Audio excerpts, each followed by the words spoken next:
تمہارے اور تمہارے ساتھ رہنے والے پردیسی کے لیے ایک ہی شریعت ہے۔ گنت 15:16۔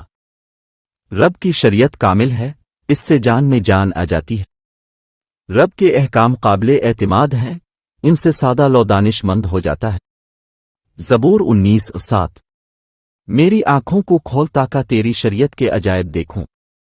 زبور 1:9-18۔ تیرے احکام سے ہی میں لطف الفاٹیتا ہوں، وہی میرے مشیر ہے۔ زبور 1:9-24۔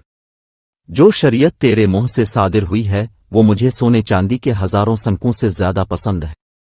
زبور 1:9-72۔ اے رب، تیرا کلام ابد تک آسمان پر قائم و دائم ہے۔ زبور 1:9-89۔ تیرے احکام سے مجھے سمجھ حاصل ہوتی ہے، اس لیے میں جھوٹ کی ہر راہ سے نفرت کرتا ہوں۔ تیرا کلام میرے پاؤں کے لیے چراغ ہے جو میری راہ کو روشن کرتا ہے۔ زبور 1:9-104-105۔ تیرے احکام میری ابدی میراث بن گئے ہیں، کیونکہ ان سے میرا دل خوشی سے الفا چیلتا ہے۔ زبور 1:9-111۔ تیری راستی ابدی ہے اور تیری شریعت سچائی ہے۔ زبور 1:9-142۔ جہاں رویا نہیں وہاں قوم بے لگام ہو جاتی ہے، لیکن مبارک ہے وہ جو شریعت کے تابع رہتا ہے۔ امثال 29:18۔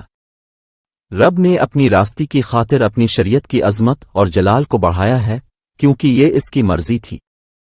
سا 42:21۔ اور بھیڑ کی نسبت انسان کی کتنی زیادہ قدر و قیمت ہے۔ غرض شریعت نیک کام کرنے کی اجازت دیتی ہے۔ متی 12:12۔